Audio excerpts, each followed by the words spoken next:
नमस्कार मित्रों। पीएसएस इन ब्लेसिंग्स परिवार से मैं मिशा गुप्ता डेना मरियम जी की पुस्तक रुक्मणी और कालचक्र का फेर के ऑडियो 161 में आप सबका हार्दिक स्वागत करती हूँ। पिछली कड़ी में हमने सुना कि उषा और सत्या दोनों सत्या के भाई नाकेश के घर पहुंचते हैं। आइए अब आगे सुनते हैं। नाकेश की एक पत्नी थी जो अपने 4 छोटे बच्चों की परवरिश करते हुए अधिकतर लोगों की दृष्टि से दूर रहती थी। बच्चों में व्यस्त उनके घर की जीवंतता ने एक बार फिर मुझ में असंतोष उत्पन्न कर दिया, जिसे सुलझाने में मैं असहाय थी। अपना विवाह परिपूर्ण हुए बिना मैं संतान की आशा कैसे कर सकती थी, यह जानते हुए कि हमारे भतीजों और भतीजियों के साथ समय बिताना मेरे लिए कितना कष्टदायक होगा। मैंने स्वयं को रसोई में मदद करने के लिए समर्पित करने का निर्णय किया, जबकि सत्या छात्रों की कक्षाओं में भाग लेते थे। आश्रम में युवा लड़कों को पुजारी और शिक्षक की भूमिका के लिए संस्कृत व्याकरण और ग्रंथों और सभी वैदिक अनुष्ठानों को सीखने के लिए अच्छी तरह से तैयार किया जा रहा था, परंतु उनके पाठों से ग्रंथों के गहन अर्थ और उनकी अपनी आध्यात्मिक समझ को आगे बढ़ाने के उपाय अनुपस्थित थे। अब मुझे समझ आया कि जिस जीवन को हम जी रहे थे, उसके लिए सत्या ने आश्रम क्यों छोड़ा था। एक सप्ताह की यात्रा के पश्चात हम घर लौटने के लिए तत्पर थे, किंतु नाकेश को इसके बारे में कुछ भी नहीं सुनना था। उन्होंने कुछ वर्षों से अपने छोटे भाई को नहीं देखा था, इसलिए उन्होंने आग्रह किया कि हम रुकें। और फिर एक सप्ताह, 2, फिर 3 और 4 हो गए। अंततः सत्या ने हमारे प्रस्थान की व्यवस्था की। जब हम विदाई ले रहे थे, उसके भाई ने चुपचाप सत्या के हाथ में धन की एक थैली थमा दी, जिसे उसने लेने से अस्वीकार कर दिया, और फिर नाकेश ने भी उसे वापस लेने से मना कर दिया, और इसलिए मौखिक संघर्ष प्रारंभ हो गया। उसके भाई ने जोर देकर कहा, यह जानकर मुझे और अधिक तसल्ली होगी कि तुम्हारे पास यह है।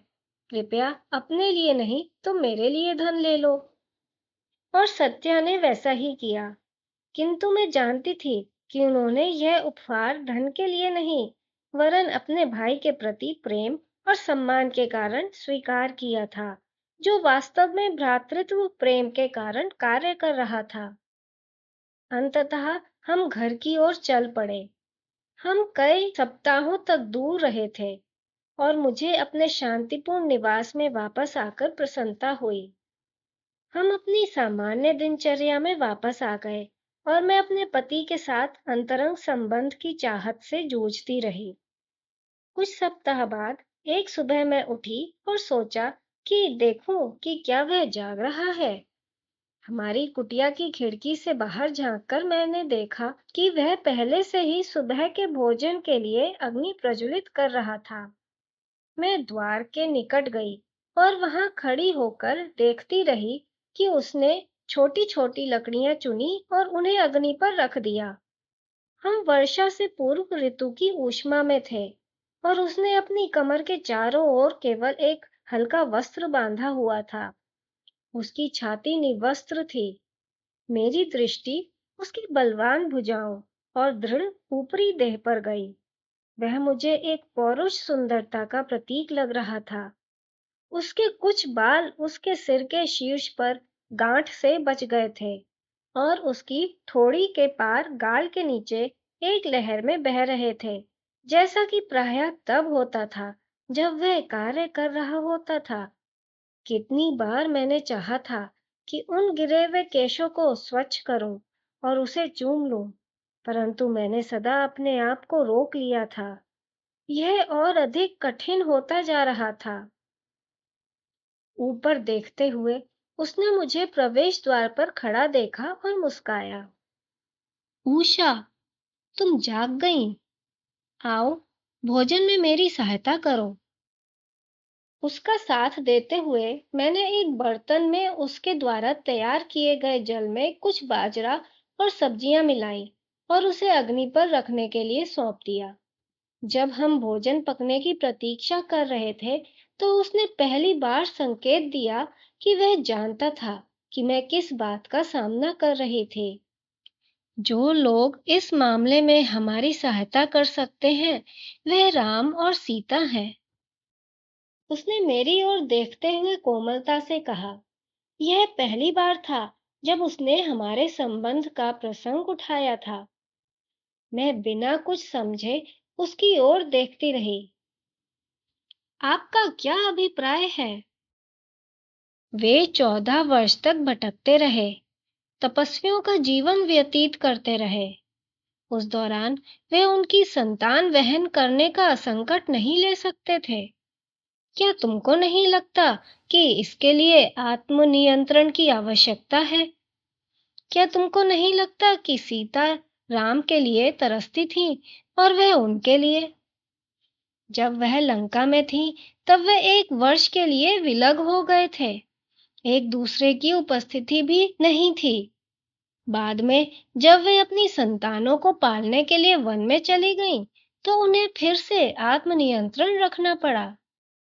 किंतु वह सीता देवी है, मैंने बहुत धीरे से फुसफुसाते हुए कहा। मैं तो एक साधारण स्त्री हूँ। मैंने तुम्हें कभी भी सामान्य नहीं समझा और मैंने कभी भी तुम्हें पारंपरिक अर्थों में एक पत्नी के रूप में नहीं सोचा। फिर आप मुझे क्या मानते हैं? मैंने घबराकर उसकी ओर देखा। तो क्या मैं केवल एक मित्र थी, कोई ऐसी व्यक्ति जिसे उसकी देखरेख में रखा गया था? क्या उसने मुझसे इसलिए विवाह किया क्योंकि उसे मुझ पर दया आती थी और वह मेरे तय विवाह से बचने में मेरी सहायता करना चाहता था? मेरे पूर्ण साथी के रूप में, वह जो मेरी आध्यात्मिक आकांक्षाओं और बोझों को साझा करती है और जिसका बोझ मैं साझा करता हूँ। मैं कुछ मिनट तक शांत रही, अग्नि की ओर देखती रही और फिर उत्तर दिया। सत्या, मैं आपके लिए यही बनना चाहती हूँ। मेरे साथ धैर्य रखना। वह मुस्कुरा उठा। हम दोनों को धैर्य रखना होगा। मैं भी वैसा ही अनुभव करता हूँ जैसा तुम करती हो, परंतु अभी तो ऐसा ही चलना चाहिए। उसके बाद मैंने सीता देवी का आवाहन करना आरंभ कर दिया।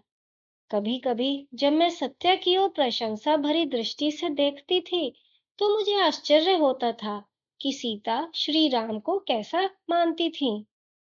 क्या वह उनकी बाहों में रहना चाहती थीं, जैसे मैं सत्या के साथ रहना चाहती थी? एक संध्या मैंने सत्या से पूछा कि क्या उसे लगता है कि अवतारों को शारीरिक इच्छा की अनुभूति होती है।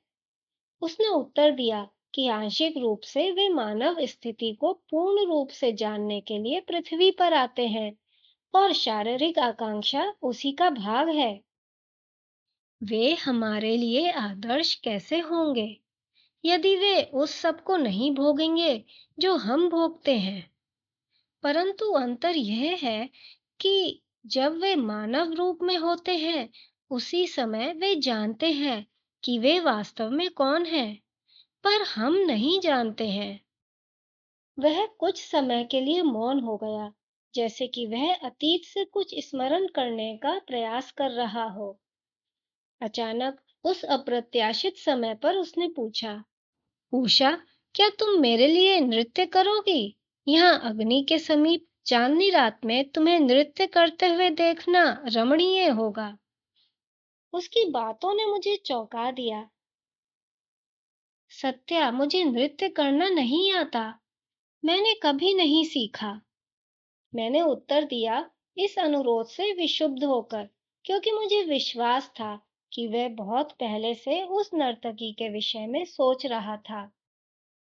किंतु मैं पवित्र ग्रंथों का पाठ कर सकती हूँ। मैंने चुपचाप जोड़ा। यह और भी बेहतर है। उसने धीरे से उत्तर दिया, यह देखते हुए कि उसके शब्दों ने मुझे अशांत कर दिया था। मैं थक गई हूँ सत्या। मुझे लगता है कि अब मैं सोने जाऊंगी। वह मेरे पास आया और हर रात की तरह मेरे माथे को चूमा और फिर मुझे धीरे से परामर्श दिया। उषा, अपने मस्तिष्क को तुम्हें भ्रमित मत करने दो। मैं वहां से धीरे से निकल गई और कुटिया में वापस चली गई। किंतु उस रात मुझे नींद नहीं आई। मैं इस विचार से बहुत संतप्त हुई कि उसके हृदय में एक और स्त्री है। कुछ सप्ताह बाद जब हम रात में अग्नि के समीप बैठे थे, तो मैंने उससे पूछा कि उसने मुझसे विवाह क्यों किया। सत्या, मैंने आपसे बहुत ज्ञान प्राप्त किया है, परंतु मैं आपको क्या दे पाई हूँ? उसने तुरंत उत्तर नहीं दिया, परंतु फिर आहत भाव से उसने कहा, मुझे तुम्हारा प्रश्न समझ नहीं आया उषा। तुम वास्तव में क्या पूछ रही हो? अपनी कांपती हुई वाणी पर काबू पाते हुए मैंने अपने सवाल को बेहतर ढंग से कहने का प्रयास किया। आपको बहुत सारे अनुभव हुए हैं और आप सीता देवी और रुक्मिणी देवी की उपस्थिति में रहे हैं। आपकी तुलना में मैंने कुछ भी अनुभव नहीं किया है। मैं हमारे संबंध को क्या दे पाई हूँ? मेरे पास आपको देने के लिए कोई ज्ञान नहीं है। मैं शब्दों को टटोल रही थी, अपने हृदय से कुछ व्यक्त करने का प्रयास कर रही थी, जो मुझे भी समझ नहीं आ रहा था। मेरे पास आकर बैठते हुए उसने मेरा हाथ थाम लिया और मेरे नेत्रों में देखते हुए शब्दों के लिए संघर्ष करने लगा। उषा, जब मैं तुम्हें देखता हूँ, तो मैं सीता माँ और रुक्मणी माँ की उपस्थिति में होता हूँ। तुम मुझे उनकी उपस्थिति में ले आती हो। तुम जितना समझती हो, तुम्हारा कहीं अधिक गहरा संबंध है उनसे। तुम पूछती हो इस संबंध में क्या लेकर आई हो? तुमने मुझे प्रेम दिया है, जो ब्रह्मांड में सबसे शक्तिशाली बल है।